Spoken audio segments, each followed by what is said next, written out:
Oh no, not again! Jill, come back here right away. I can't take this anymore. What did I tell you? I told you to make hot breakfast, and what have you just done? Does all of this come from the fridge? They are all cold for me to eat right now. This morning, I had a really important meeting, so I had to wake up really early to make breakfast. And of course, you know that food won't be hot all the time for us to eat, right? I'm so sorry for this, but actually, you can just simply put them in the microwave. They'll taste just like new, I'm sure. Oh my goodness! I can't believe in my ears. I'm expecting my daughter-in-law to cook me a simple hot breakfast, and she gave me an iceberg. It's unacceptable. And what have you just said? I microwave the food? That's absurd. Who gave you the right to order me around like that? What? You're being ridiculous. There's nothing wrong with a cold breakfast. You can just simply fix it by using your own microwave, push the button, and a hot meal is right there for you. Is pushing those buttons that challenging for you to do? Well. So now you're beginning to speak against my words. Is that right? Yeah, right. You're working at a company now. You're earning lots of money. That's why I'm nothing to you. This family is nothing to you. You got the nerve to do that. No, of course not, Megan. I've never had that idea in my mind. And you're blaming me for things I don't do. You're being unreasonable to make a mountain out of a molehill like that. I've done my best to serve this family, but you're treating me like dirt. Oh, now you're trying to twist my words, Jill. Don't play innocent with me. I see right through your facade. You think you're so high and mighty now that you're working at some fancy company, huh? Money has changed you, hasn't it? You've forgotten about this family and all we've done for you. That's not true, Megan. How can you say such hurtful things? I've never once disregarded this family or treated you with disrespect. You're blowing things out of proportion and putting words in my mouth. It's unfair and unjust to me, you know? Unfair? Unjust? Oh, spare me your righteous indignation, Jill. I've witnessed your behavior firsthand. You think because you have a job and money, you're superior to the rest of us? Well, I used to think you're a different person, Jill. I thought that you could become a nice and obedient daughter-in-law in this family, and after all, you made me disappointed. That's not who I am, Megan.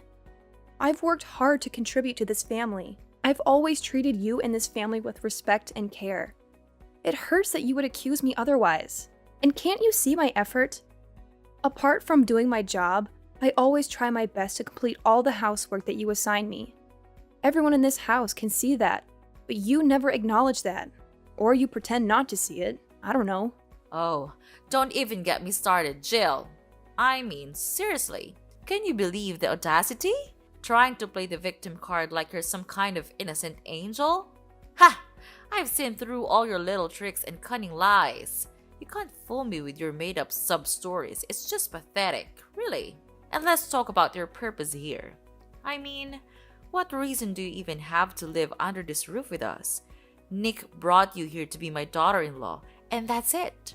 Your job is to listen to me, follow my orders, and that's as simple as it gets. But no, you can't even manage to do that properly. I don't understand what you're good for, to be honest. Oh, and don't you dare bring up your job as some kind of excuse for your lazy attitude. Like, seriously? Who do you think you are? Your job doesn't give you the right to slack off and ignore your responsibilities here at home. It's just plain lazy, if you ask me. I mean, what can you actually do besides making excuses and shirking your duties? Honestly, I'm just fed up with your whole attitude, Jill. It's irritating beyond belief. You need to step up, start pulling your weight, and show some respect for this family. I'm tired of your constant drama and lack of commitment. It's about time you started acting like the daughter-in-law I expected you to be. That's not true. He brought me here to be his wife, not to be a slave of yours. You're talking to me like you're talking to your dumb housemaid. You don't have the right to belittle me like that. I don't deserve this treatment from you. Wait, hold on a second. Are you seriously trying to pin the blame on me? Even when I'm teaching you how to be a good daughter-in-law? That's a low blow, Jill. I can't believe you'd even go there. Megan, I'm not trying to shift the blame entirely onto you. I acknowledge my own responsibilities and actions. But let's be fair here. Everyone has their own way of doing things, and your expectations may not align with mine. Calling me a lazy sloth won't solve anything, and it's not fair to put Nick in the middle of our arguments. Why not? It's just that sometimes I worry about Nick and how he'll handle everything. I might have overreacted a bit there, but come on, Jill. You have to admit that you've been slacking off lately. I mean, are you going to be just as useless at your new job? Sorry, couldn't help but throw in a little humor there. Ugh, you're being too much. I think you're making a fuss out of nothing here. And I tell you what, I'm trying to be respectful to you as much as I could. Don't you know that I'm having a meeting right now? But I'm responding to your messages, even when it's wasting my time. Just so you know, I'm done. I'm tired of these meaningless conversations. I'm gonna hang off. I'll talk to you later. No, I'm not done yet. Come back and make me breakfast. Are you gonna leave me here with this terrible stinky food? Jill! Jill! What a nuisance.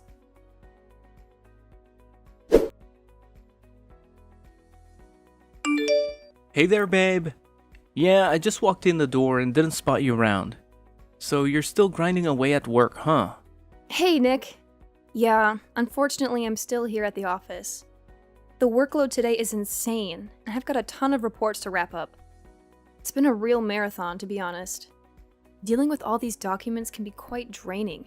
I can only imagine, Jill. You've been putting in so many extra hours lately. I really think it's time you started prioritizing your own well-being. I mean, I'm genuinely concerned about you. Plus, this dreary weather isn't helping either. The last thing I want for you is to catch a nasty cold or something. Aw, thanks for looking out for me, Nick. I appreciate your concern. I know I've been burning the midnight oil lately, but I just want to make sure everything is in order at work. It's been a bit overwhelming, but I'll try to take better care of myself moving forward. I promise. That's all I ask, Jill. I know you're dedicated and hardworking, but remember, your health and well-being should always come first. I don't want you to be running on fumes and neglecting your own needs. We need you in tip-top shape, both physically and mentally. You're absolutely right, Nick. I sometimes get caught up in the hustle and forget to take a breather. With your gentle reminder, I'll make it a point to listen to my body and give it the rest it deserves. But, well, there's still one thing that I'm still concerned about. It's hard to talk with you in person. What's so serious, Jill? Just tell me. What's that about? That's about your mom. She's been so unreasonable these days, and I've suffered from that attitude long enough. She's driving me crazy, for goodness sake. Okay, I get it. Just calm down. Maybe she just doesn't know how to express her feelings properly. She's not really good at these things. I know her quite well. No, Nick. It's not simple like that. She never treats me like her real daughter-in-law. She always tries to insult me and blames me for not doing the chores. But you know I'm not that lazy kind of girl, right?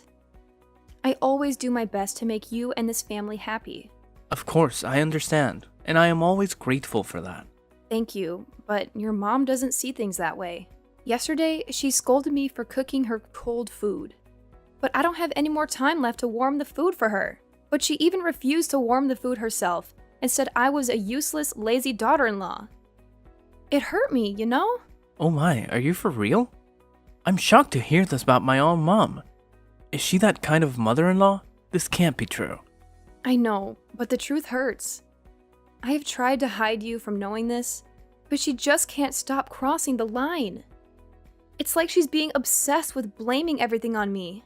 If my mom hurts you that much, then I won't just stand there watching. You'll have to suffer from it no more.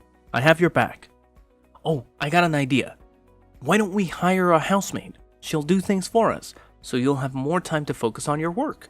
Oh, Nick, you really think your mom will be on board with the idea of having a maid? That would be a game changer for sure. I mean, having some extra help around the house would be such a relief. But you know your mom better than anyone. Do you think she'll actually go along with it? I can't help but worry that she'll be upset and resent me even more. Hey, Jill, I understand your concerns, but trust me on this one. I'll talk to my mom about it, and I'm confident she'll see the benefits of having a maid.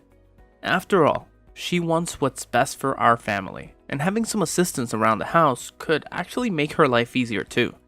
As her son, I have a good sense of what she's open to, and I believe she'll be receptive to the idea. Well, if you say so, Nick. I really hope you're right. It would be amazing to have that extra support. I can't deny that it would make a world of a difference in managing our household responsibilities. It's just hard for me not to worry about your mom's reaction. I don't want to create any more tension between us. Okay, just believe in me. I can do that. But it's late now, I'll tell her tomorrow. Is that okay with you? Anytime is just fine, Nick. I trust in you. Good night. Okay, good night.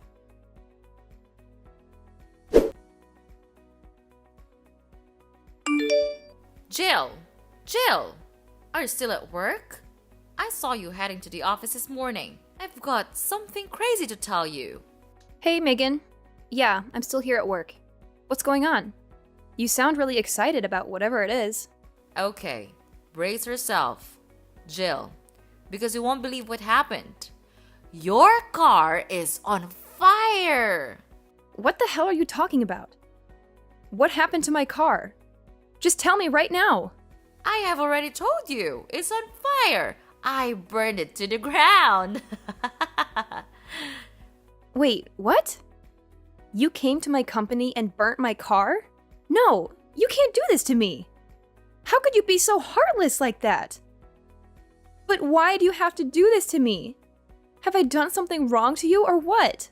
Oh, please, Jill, don't try to turn this around on me. You're the one who's always playing the victim card. I'm just stating the facts here. It's not my fault you can't handle the truth. Seriously, Megan?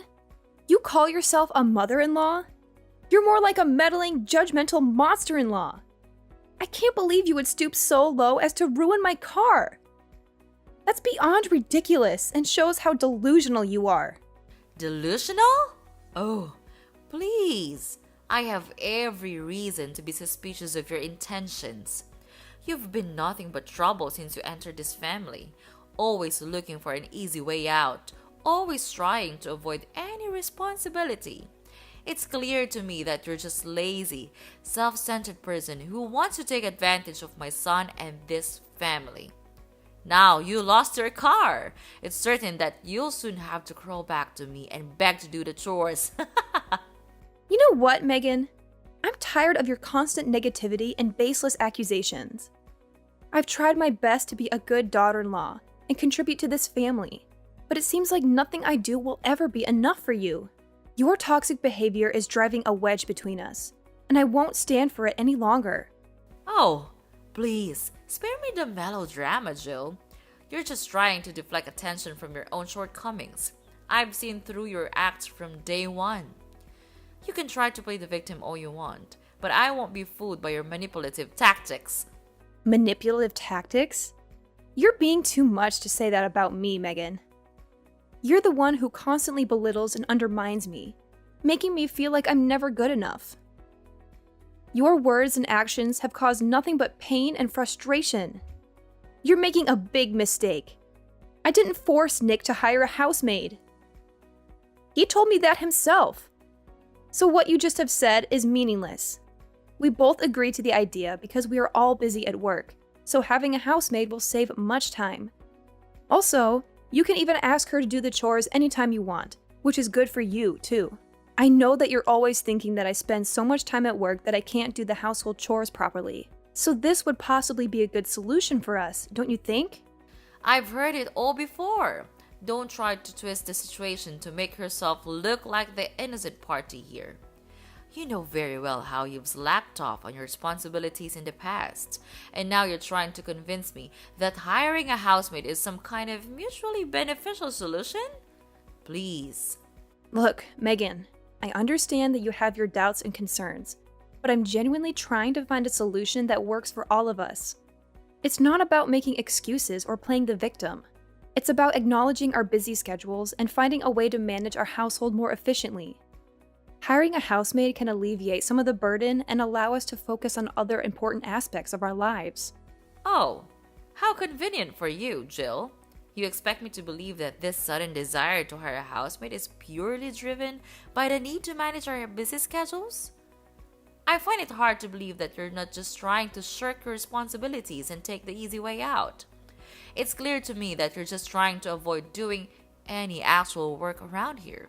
I can't believe it. After all the things I have done for you, this is how you repay me? I work my ass off to provide the money for this family. For you! But just because I'm not able to do some simple stuff, you decide to burn my car? What kind of logic is that? Don't you think that's not fair at all to me? Blah blah blah. All what you're saying is trash to me. It doesn't mean anything.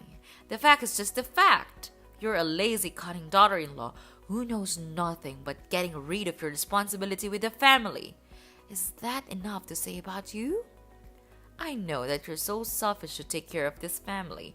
All you've ever thought of is work, work, and work. How could you treat us that way? Do you really consider me your mother-in-law? If you want to hire a maid that much, why don't you become a maid yourself?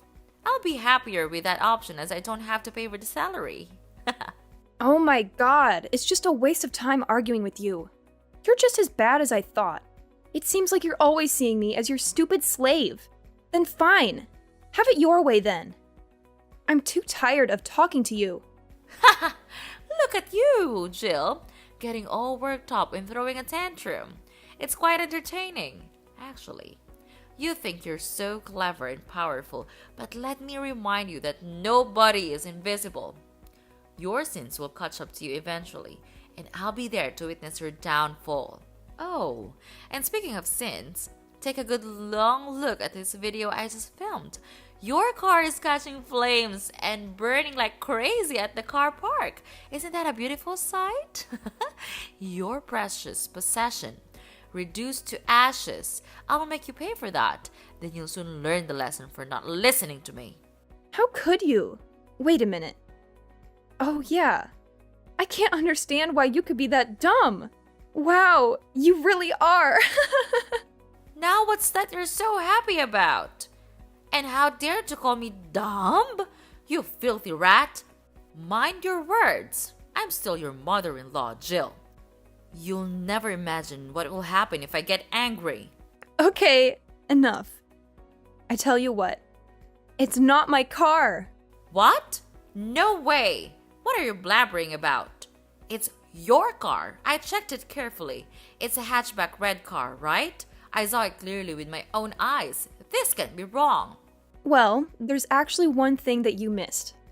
I do have a hatchback red car, but have you even tried to pay attention to its license plate? Unfortunately for you, this one is not from my car. Do you even know who it belongs to? I'm afraid you would freak out if you knew this person. What? Are you serious? How could I have missed that? But it looks so similar to your car. I could have sworn it was yours. So just tell me who's the owner of this car. I'm dying to know it. Well, I don't want to play around with you also, so I'll spill the truth right now. It's my boss's car, and this license plate is from his car for sure. And guess who will have to cry right now? No, this can't be happening. So I ruined the wrong car? No, I'll never believe your words. You're just kidding, right? Are you out of your mind? I have no time to play that childish game with you. The truth is simple. You burnt the wrong car. And much worse, the car you ruined belongs to my boss. Well, my boss just bought this car 3 days ago. He'll be incredibly furious when seeing this. Thank you for the video anyway. I've saved it on my phone. I'll go and tell this to him right away. You're going down! Please, Jill, don't say that. I know things haven't been perfect between us, but I've always considered you as my daughter-in-law. Remember all the times I welcomed you into my home and treated you like a family? I did it out of love and care for both you and Nick. I've always wanted the best for you. Love and care? That's a laugh. All you've done is belittle and disrespect me. You've treated me like a servant in my own home, constantly ordering me around and making me feel inferior. I won't stand for it any longer. I deserve to be treated with dignity and respect, just like anyone else. I know. I haven't been perfect, Jill. And I'm truly sorry if I made you feel that way. But please, I'm begging you to help me now. I'm in a difficult situation and I need your support. We're family, and family should stick together and help each other through tough times. Family? That's a word you throw around when it suits you. But where was that sense of family when you were constantly undermining me and making me feel worthless? I can't just forget all the hurtful things you've said and done. It's not that simple. I understand that I've made mistakes, Jill, but I genuinely want to make things right. I'm willing to change and be a better mother-in-law to you. I don't want our relationship to be filled with resentment and animosity. Please, give me a chance to prove that I can be there for you and support you. I wish I could believe you, Megan. I wish I could see a genuine change in your behavior and attitude. But words alone won't convince me. Actions speak louder than words, and so far, your actions have shown me a different story. I can't just ignore the pain you've caused me. I'm begging you, Jill, to find it in your heart to forgive me.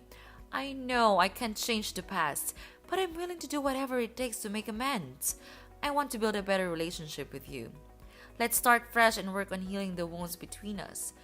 Please, give me a chance. No, never! I'll never forgive you! Why do you think you can escape from all the evil things you have done? I guess not. Well, I think you would be put in prison for your evil sin. Prepare to live in hell. Please, help me, Jill! Everything I do is for the sake of you, of this family. Oh, I remember. Nick, my dear son. He'll never leave me like this. Don't be so dramatic. You think Nick would just abandon his own mother? He loves me, and he knows how much I've sacrificed for him and this family. He'll find a way to help me. Mark my words. So, wipe that smirk off your face, because my story isn't over yet. I still have my secret weapon, my son. Well. Just see about that. You really think your son will come running to your rescue? Well, here's a little reality check for you, Megan. I had a conversation with Nick, and he made it clear that he sees the consequences you're facing as just that. Consequences for your attempts to harm me and disrupt my life. He's standing by my side, supporting me through this. So, good luck with your grand plans of him saving you. It seems the tables have turned. No! Things couldn't turn this way. I did nothing wrong. I'm protecting my family. I'm begging you, please, tell Nick to save me. I can't live in prison all my life. It would be a shame. If you save me, I'll change and be a nice mother-in-law of yours.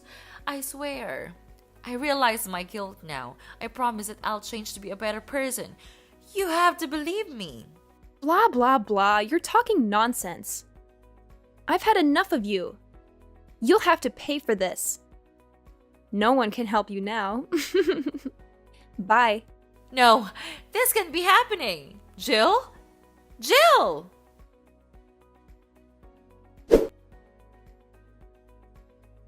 After that, I blocked everything from Mrs. Megan, as she constantly called me and begged me for help.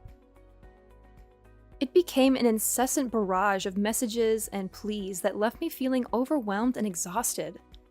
My boss, a man known for his strict demeanor, was completely furious when he saw the video that Mrs. Megan had sent him, showcasing her evil actions. It was a shocking display of vandalism, and he wasted no time in taking decisive action. Without a moment's hesitation, my boss picked up the phone and dialed the emergency police hotline, providing them with a detailed account of Mrs. Megan's heinous deeds. The authorities were swift in their response, recognizing the severity of the situation. They arrived at Mrs. Megan's doorstep, handcuffs in hand, ready to put an end to her criminal activities. More than that, she even had to bear an enormous debt to compensate for the damage she had caused. Meanwhile, my personal life took a positive turn. I found solace and happiness in the loving arms of my caring husband, who stood by me throughout the entire ordeal. 3 years later, our joy multiplied as we welcomed the arrival of our precious son into the world. His presence filled our home with laughter, love, and an overwhelming sense of fulfillment. It was at that moment, cradling our newborn son in my arms, that my husband and I made a solemn vow to protect our little family from any further interference. As the years passed, our family flourished. We built a life filled with love, laughter, and cherished memories. We surrounded ourselves with genuine friends and trustworthy individuals, carefully selecting those who shared our values and contributed positively to our lives. Looking back, I couldn't help but feel a sense of gratitude for the lessons learned from the tumultuous encounter with Mrs. Megan. It has taught me the importance of safeguarding my happiness and prioritizing the well-being of my loved ones. From that point forward, we embraced a future that was defined by the strength of our unity and the unwavering protection of our family's sanctuary.